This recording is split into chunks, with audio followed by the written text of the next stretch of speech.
என்னுடைய பெயர் சிவகுமார். நான் நடுத்தர குடும்பத்தை சேர்ந்தவன். என்னுடைய குடும்பத்தில் எனக்கு கீழ் ஒரு சகோதரனும் சகோதரியும் உள்ளனர் மற்றும் எனது அம்மா அப்பாவும் உள்ளனர். எனது குடும்பத்தில் நான் தான் மூத்த மகன். எனது அப்பா ஒரு தனியார் நிறுவனத்தில் பணியாற்றுகிறார். பல வருடங்களாக ஒரே நிறுவனத்தில் வேலை பார்த்து வருகிறார். வயது அதிகமானதால் அடிக்கடி உடம்பும் சரியில்லாமல் போக வேலைக்கு செல்ல மிகவும் சிரமப்பட்டு வந்தார். நானும் எனது கல்லூரி படிப்பை முடித்து வேலை தேடி கொண்டிருந்தேன். MA வரை படித்திருக்கிறேன். குடும்பத்தில் உள்ள அனைவருமே என் மேல் மிகவும் அன்பாகவும் உள்ளனர். நானும் எனது தந்தைக்கு உதவி செய்வதற்காக வேலை தேடி கொண்டிருந்தேன். ஆனால் சரியான வேலைதான் கிடைக்கவில்லை. அரசாங்க ஆசிரியருக்கான வேலைக்கு முயற்சி செய்ய அதிர்ஷ்டவசமாக அந்த வேலை கிடைத்துவிட்டது. வேலை கிடைத்த செய்தியை கேட்ட எனது குடும்பத்தார்கள் மிகவும் மகிழ்ச்சியும் அடைந்தனர். எனக்கு இந்த வேலை செய்வதில் ஆர்வமில்லை. தனியாக வியாபாரம் செய்யவே ஆர்வமாக இருந்தது. ஆனால் எத்தனை நாட்கள் எனது தந்தைக்கு பாரமாக இருப்பது என நினைத்து நானும் இந்த வேலைக்கு செல்லவும் ஆரம்பித்தேன். அரசாங்க உத்தியோகம் என்பதால் நல்ல சம்பளமும் கிடைத்தது. எனது அப்பாவிடமும் வேலையை விட்டுவிட்டு ஓய்விடுங்கள் என கூற அவரோ அதற்கு சம்மதிக்கவில்லை. இன்னும் சிறிது காலம் வேலைக்கு செல்கிறேன் என சொல்லிவிட்டார். எனது தந்தை எனக்கு கிடைத்த வேலையை நினைத்து மிகவும் பெருமைப்பட்டார். எனக்கும் எனது சகோதர சகோதரியை நல்ல முறையில் படிக்க வைத்து சகோதரிக்கு நல்ல இடத்தில் திருமணம் செய்து வைக்க வேண்டும் என்ற ஆசையும் இருந்தது.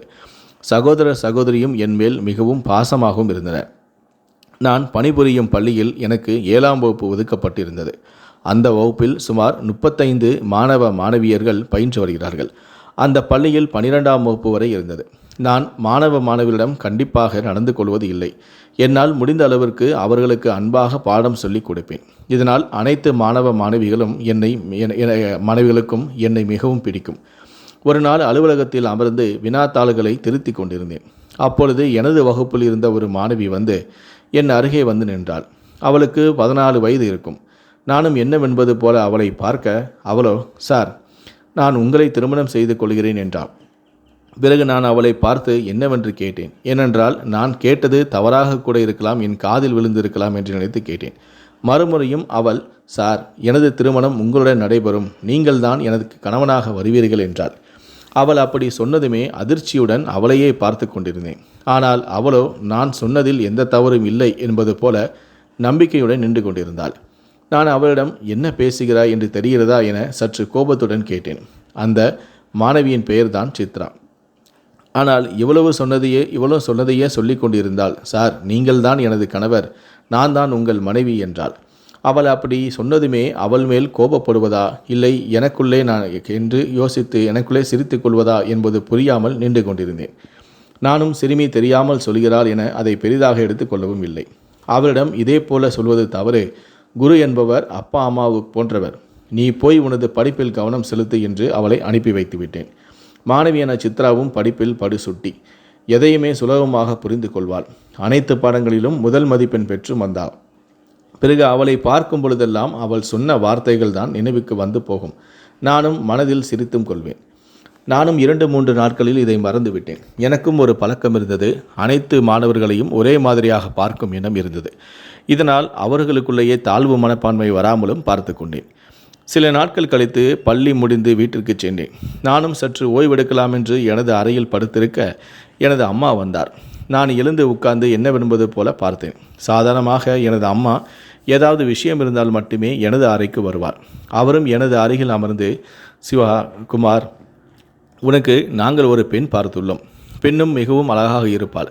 உனக்கு ஏற்றாற் போல பெரிய படிப்பாக படித்தும் உள்ளாள். நமது குடும்பத்திற்கு ஏற்ற பெண். நீ அவளை கண்டிப்பாக திருமணம் செய்து கொள்ள வேண்டும் என்றார். அம்மா திடீரென திருமணத்தை பற்றி பேசியதும் எனக்கு என்ன செய்வதென்றே புரியவில்லை. நானும் அம்மாவிடம், அம்மா, இப்பொழுதுதான் எனக்கு வேலையே கிடைத்துள்ளது. இவ்வளவு சீக்கிரம் திருமணம் செய்து கொள்ள எனக்கு ஆசையும் இல்லை. 2-3 வருடங்கள் போகட்டும், பிறகு பார்த்து கொள்ளலாம் என்றேன். எனது பதிலை கேட்ட எனது அம்மாவும் சோகமாக முகத்துடன் என்னை பார்த்து, நீ என்னை பற்றி யோசித்து பார்த்தாயா? உனது சகோதர சகோதரிகளும் இப்பொழுது சிறியவர்களாக உள்ளனர். உனது சகோதரியும் எப்பொழுதும் படிப்பு டியூஷன் என்று சென்று வருகிறாள். உனது அப்பாவிற்கும் அடிக்கடி உடம்பு சரியில்லாமல் போகிறது. வீட்டிலுள்ள அனைத்து வேலைகளையுமே நான் இந்த வயதான காலத்தில் செய்ய வேண்டியிருக்கிறது. எனக்கும் முன்பை போல சுறுசுறுப்பாக எந்த வேலையும் செய்ய முடிவதும் இல்லை. உனக்கு திருமணம் செய்து வைத்து மருமகள் வந்தால் எனக்கு உதவியாக இருக்கும் என நான் நினைத்தேன். எனக்கு எப்பொழுது என்ன நடக்கும் என்றும் தெரியவில்லை. எங்கே உனது குழந்தைகளை கொஞ்சாமல் சென்று விடுவேனோ என்று பயமும் வந்துவிட்டது. ஆனால் நீயும் திருமணம் வேண்டாம் என்கிறாய்.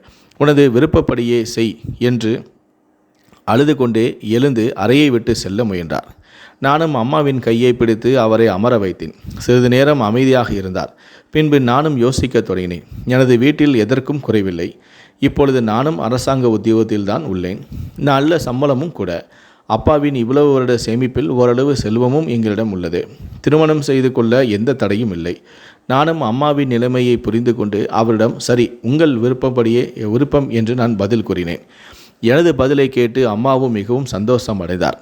இந்த வாரத்திலேயே நல்ல நாளாக பார்த்து பெண் வீட்டாரை அழைத்து பேசிவிடுவோம் என என்னிடம் சொல்லிவிட்டு சந்தோஷத்துடன் எனது அறையை விட்டு வெளியே சென்றார். அவர் சென்றதுமே எனக்கு மாணவியான சித்ராவின் ஞாபகம்தான் வந்து போனது. அவள் சில நாட்களுக்கு முன்புதான் திருமணத்தை பற்றி பேசினால் எனக்கும் இப்பொழுது திருமணமாக போகிறது என எனக்குள்ளேயே நான் சிரித்தவாறே உறங்கியும் போனேன். மறுநாள் காலை பள்ளி சென்றதும் சிறிது நேரம் எனது அறையிலேயே உட்கார்ந்து குறிப்புகளை எடுத்து கொண்டிருந்தேன். மீண்டும் மாணவி சித்ரா எனது அருகில் வந்து நின்றாள். நான் அவளை நிமிர்ந்து பார்க்க அவளும் முன்பு சொன்னது போலவே இப்பொழுதும் கூறினாள். நான் உங்களைத்தான் திருமணம் செய்து கொள்வேன், நீங்கள்தான் என் கணவர் என்று சொல்லிவிட்டு ஓடிவிட்டாள். எனக்கு சற்று பதட்டமானது.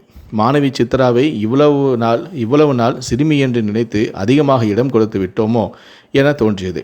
இவளிடம் எப்படி சொல்லி புரிய வைப்பது என யோசித்தேன். இனிமேல் இதை போல சொன்னால் அவளுடைய அப்பாவை அழைத்து பேசலாம் என்று முடிவு செய்திருந்தேன்.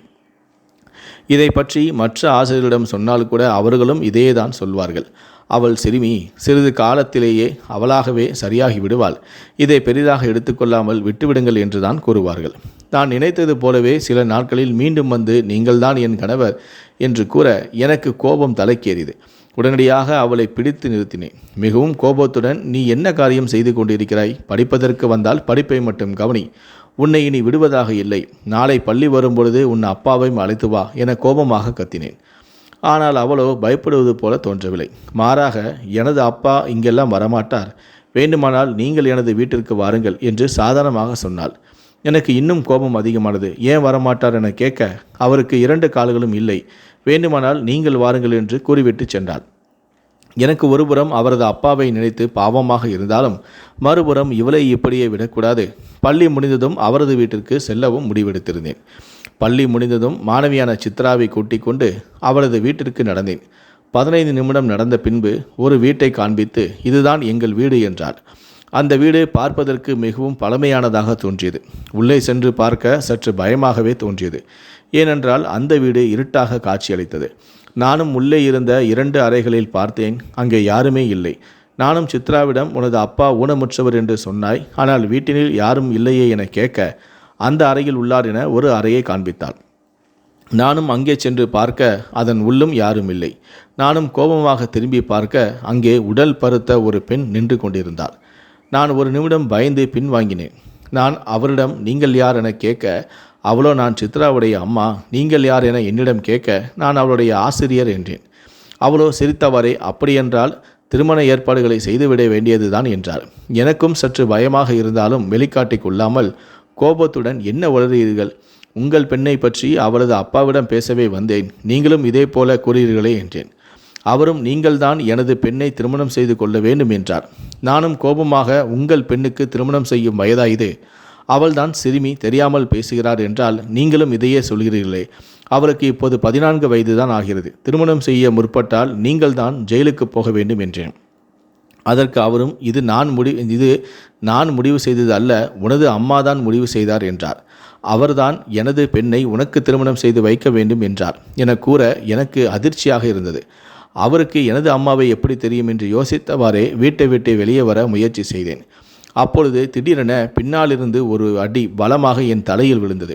திரும்பி பார்க்க அங்கே மாணவி சித்ராவின் தாய் கட்டையுடன் நின்று கொண்டிருந்தாள். வலியின் காரணமாக மயக்கமடைந்து கீழே விழுந்தேன். கண் விழித்து பார்த்தால் ஒரு இருட்டு அறையில் அடைக்கப்பட்டு கிடந்தேன். எவ்வளவு நேரம் மயக்கத்தில் இருந்தேன் என எனக்கு தெரியவில்லை. தலை மிகவும் பாரமாக இருந்தது. எனது வீட்டாரை நினைத்து மேலும் கவலையும் அடைந்தேன். நான் இல்லாமல் என்ன செய்து கொண்டிருக்கிறார்களோ என தோன்றியது. அப்பொழுது அறை கதவு திறக்கும் சத்தம் கேட்டது. அறைக்குள் வந்தவர் மாணவியான சித்ராவின் தாய். கையில் ஒரு பேப்பருடன் வந்தார். என்னிடம் பேப்பரை கொடுத்து இதில் கையெழுத்திடும்படியும் கூற நானும் அதில் உள்ளதை படித்து பார்த்தேன். அது திருமண பதிவுக்கான பத்திரம். ஒருபுறம் மாணவியான சித்ரா கையெழுத்திட்டு இருந்தார். இவர்கள் யார், எதற்காக நம்மை பிடித்து வைத்துள்ளனர், இவர்களுக்கும் எனது அம்மாவிற்கும் என்ன சம்பந்தம் என யோசித்தவாறே தலையில் கை வைத்து அமர்ந்து விட்டேன். இதை பார்த்த சித்ராவின் தாய், உனக்கு ஒரு நாள் நேரம் தருகிறேன், அதற்குள் யோசித்து ஒரு நல்ல முடிவாக எடு என கூறிவிட்டு திருமண பத்திரத்தை மேஜையின் மீதே வைத்து சென்றார். நானும் குழப்பத்துடன் அமர்ந்திருந்தேன். பசி ஒரு பக்கமும் தலைவலி மறுபக்கமும் வாட்டி வதைத்தது. என்னையும் அறியாமல் சிறிது நேரம் கண்ணை இறந்து விட்டேன். மீண்டும் அரைக்கதவு திறக்கும் சத்தம் கேட்க விழித்து கொண்டு பீதியுடன் எழுந்து நின்றேன். கதவை திறந்து ஒருவர் வீல்சேரில் உள்ளே வந்தார். அவரை பார்த்ததும் இவர்தான் மாணவி சித்ராவின் தந்தை என்பதையும் புரிந்து கொண்டேன். இப்பொழுது அவரை பார்த்ததும் பயம் தோன்றியது. இவர் என்ன செய்ய காத்திருக்கிறாரோ என நினைத்தேன். வந்தவர் எனது அருகில் எதுவும் பேசாமல் என் பின்னால் வா என மெதுவாக சொன்னார். நானும் குழப்பத்துடன் அவர் பின்னால் சென்றேன். அவர் வீட்டின் பின்புறமாக என்னை அழைத்து கொண்டு 2 தெருக்கள் தள்ளி ஒரு வீட்டிற்கு என்னை அழைத்துச் சென்றார். நானும் வீட்டை விட்டு வெளியே வந்ததும் ஓடிவிடலாம் என்று நினைத்தேன். ஆனால் இவர்களுக்கும் எனது அம்மாவிற்கும் என்ன சம்பந்தம் என்பதை அறிந்து கொள்வதற்காகவே அவர் பின்னால் சென்றேன். அவர் அழைத்துச் சென்ற வீடு மிகவும் அழகாக இருந்தது. என்னை உள்ளே கூப்பிட நானும் சென்றேன். வீட்டின் உள்ளே அழகான ஓவியங்களும் தீட்டப்பட்டிருந்தன. என்னை ஒரு சோபாவில் அமர வைத்தார். பின்பு பிரியா என சத்தமிட அங்கே ஒரு பெண் வந்து நின்றாள். அந்த பெண் பார்ப்பதற்கு மிகவும் அழகாக இருந்தாள். அவளுக்கு 22 வயது இருக்கும். பின்பு அவளிடம் சாப்பிடுவதற்கு ஏற்பாடு செய் என்று சொல்ல அவளும் சென்று விட்டாள். சிறிது நேரத்திலேயே உணவும் பரிமாறப்பட்டது. நான் பேசுவதற்கு முற்பட அவரோ சாப்பிட்டு விட்டு போகலாம் என செய்கை காண்பித்தார். நானும் அவரும் அமர்ந்து சாப்பிட அமர்ந்தோம். சாப்பாடு மிகவும் ருசியாகவும் இருந்தது. சாப்பிட்டு முடித்த பின்பு அவர் அந்த பெண்ணை காண்பித்து, இவள் எனது மூத்த மகள் பிரியா. கல்லூரி முடித்துவிட்டு ஒரு மருத்துவமனையில் செவிலியராக பணியாற்றுகிறாள். உங்களிடம் கல்வி பயிலும் சித்ரா எனது 2வது மகள். உங்களை அங்கு அடைத்து வைத்திருந்தவள் தான் எனது மனைவி ஜெயா. நீங்கள் அடைப்பட்டிருந்த வீடுதான் நாங்கள் முன்பு இருந்த வீடு என்றார். நானும் அவளிடம், உங்கள் மனைவிக்கும் எனது அம்மாவிற்கும் என்ன சம்பந்தம், எதற்காக என்னை அடைத்து வைத்து உங்களது 2வது மகளுக்கு திருமணம் செய்ய நினைத்தார், உங்கள் மகளும் ஏன் இப்படி என்னிடம் நடந்து கொண்டாள் என்று கேட்டேன். அவர் பேச ஆரம்பித்தார். தம்பி, உனது அம்மாவும் எனது மனைவியும் சிறுவயதிலிருந்தே தோழிகள். இருவருக்கும் திருமணம் ஒன்றாகவே நடைபெற்றது. முதலில் உனது அம்மா உன்னை குழந்தையாக பெற்றார். எனது மனைவிக்கு குழந்தை 2 வருடங்கள் கழித்துதான் பிறந்தது. எனது மனைவி ஆண் பிள்ளையை அதிகமாக எதிர்பார்த்தாள். ஆனால் பிறந்ததோ எனது மூத்த மகள் பிரியா. எனது மனைவி உனது அம்மாவிடம் பெண் பிள்ளை பிறந்துவிட்டதே, இவளை எப்படி கரை சேர்ப்பது என அழுது கொண்டிருந்தாள். அப்பொழுது உனது அம்மாதான் உனது பிள்ளையை எனது பையனுக்கு திருமணம் செய்து வைக்கிறேன் என வாக்கு கொடுத்தார். நாங்களும் நீதான் அவளது கணவர் என பிரியாவிற்கு சொல்லி வளர்த்தோம். அவளது மனதிலும் ஆசையும் உண்டானது. பின்பு ஒரு நாள் ஒரு மோசமான சம்பவம் நடைபெற்றது. உனது அப்பா ஓட்டி வந்த கார் என் மீது மோதியது. உனது அப்பா நினைத்திருந்தால் என்னை மருத்துவமனையில் சேர்த்திருக்கலாம். ஆனால் அவர் பயந்து போய் ஓடிவிட்டார். இதனால் வெகு நேரமாகி அங்கே கிடக்கக்கூடிய சூழ்நிலை உண்டாகிவிட்டது. பின்பு வேறு சிலர் தான் என்னை மருத்துவமனையில் சேர்த்தனர். ஆனால் காலதாமதமாகி எனது 2 கால்களையும் பறிகொடுக்க வேண்டியதாகிவிட்டது. சரியான நேரத்திற்கு சென்றிருந்தால் கால்களை காப்பாற்றி இருக்கலாம் என மருத்துவர் தெரிவித்தார். அப்பொழுது ஏற்பட்ட மனஸ்தாபத்தில் உனது அம்மாவிற்கும் எனது மனைவிக்கும் நட்பு முறிவு போனது. அதன் பின் நாங்களும் குடும்பம் நடத்துவதற்கே மிகவும் கஷ்டப்பட்டோம். நமது கஷ்டத்திற்கு காரணம் உனது அம்மாவின் குடும்பம்தான் என நினைத்தால் என்னுடைய மனைவி. எப்படியும் தனது மகளை வைத்து அந்த குடும்பத்தை சிதைக்க வேண்டும் என முடிவு செய்தாள் எனது மனைவி.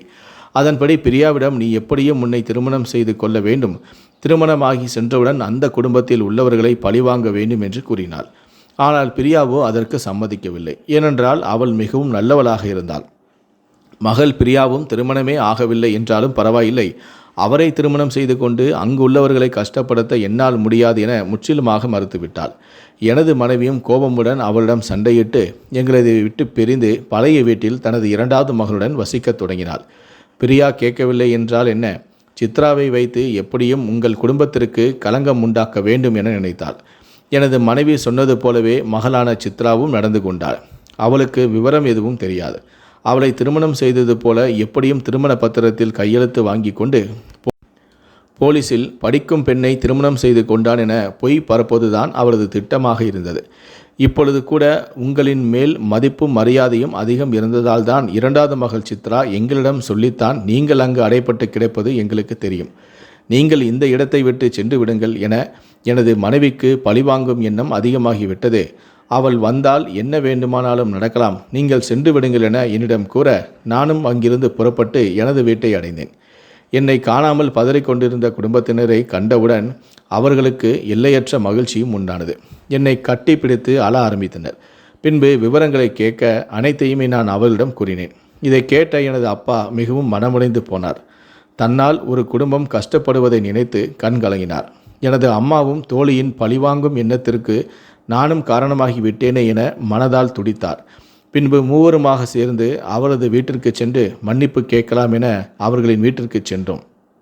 அப்பொழுது சித்ராவின் அம்மா அவரது கணவனுடன் சண்டையிட்டு கொண்டிருந்தார். எதற்காக அவனை வெளியே விட்டீர்கள் என கத்தி கொண்டிருந்தார். நாங்கள் சென்றதை பார்த்ததும் கோபத்துடன் சற்று அமைதியானார். எனது அப்பாவும் சித்ராவின் அப்பாவிடம் நான் செய்தது தவறுதான், அதே நேரத்தில் என்னால் எதையும் யோசிக்க முடியவில்லை, தயவுசெய்து என்னை மன்னித்து விடு என்றார். எனது அம்மாவும் சித்ராவின் அம்மாவிடம் சிறுவயதில் நாம் எவ்வளவு அன்பாக இருந்தோம், நீ ஏன் இப்படி மாறிப்போனாய் என கேட்க அவரும் கோபத்துடன் கத்த ஆரம்பித்தார். எனது கணவருக்கு கால்கள் போன பிறகு நாங்கள் எவ்வளவு கஷ்டப்பட்டோம் என்று எங்களுக்கு மட்டுமே தெரியும். ஆனால் நீ கொடுத்த வாக்கை காப்பாற்றாமல் உனது மகனுக்கு வேறு இடத்தில் பெண் பார்த்து கொண்டிருக்கிறாய், அதை எப்படி என்னால் தாங்கிக் கொள்ள முடியும் என கோபத்துடன் அழ ஆரம்பித்தார். பின்பு அனைவரும் சற்று அமைதியானார்கள். நான் எனது அப்பாவையும் அம்மாவையும் தனியாக அழைத்து, அம்மா, நான் ஒன்று சொன்னால் தப்பாக நினைத்து கொள்ள மாட்டீர்களே என்றேன். இருவரும் என்ன என்பது போல பார்க்க நான் அவளிடம், அம்மா, நான் பிரியாவை திருமணம் செய்து கொள்கிறேன். அவளை பார்த்த முதல் கணமே எனக்கு மிகவும் பிடித்து போய்விட்டது. நமது குடும்பத்திற்கு ஏற்ற மருமகள்தான், இதில் உங்களுக்கு சம்மதமா என கேட்டேன். அவர்கள் இருவருமே கண்கலங்கி நின்றனர். நாங்களும் அதையே தான் நினைத்தோம். எங்கே உன்னிடம் கூறினால் நாங்கள் செய்த தவறுக்கு இந்த திருமணம் செய்து கொள்ள சம்மதிக்கிறாயோ இல்லையோ என்று தோன்றியது. ஆனால் விட்டுவிட்டோம், எங்களுக்கு மனதார சம்மதமே என்று அவர்களும் கூறினர். பிறகு சித்ராவின் அப்பா அம்மாவிடமும் இதை பற்றி சொல்ல அவர்களும் சந்தோஷமடைந்தனர். 1 மாதம் கழித்து எங்களுக்கு சிறப்பாக திருமணமும் நடைபெற்றது. இப்பொழுது எனது அம்மாவும் சித்ராவின் முன்பு இருந்தது போலவே தோழிகளாக பழகி வருகிறார்கள். பிரியாவும் நாங்கள் நினைத்ததற்கு மேலாகவே எங்களது குடும்பத்தையும் எனது அம்மாவையும் சிறப்பாக கவனித்து வருகிறாள். எல்லாம் மிகவும் சந்தோஷமாக சென்று கொண்டிருக்கிறது. நானும் அடிக்கடி மாணவியான சித்ராவை இப்பொழுது கல்யாணம் செய்து கொள்ளலாமா என கிண்டலாக கேட்பேன். அவளும் வெட்கத்தால் முகம் சிவந்து ஓடிவிடுவாள்.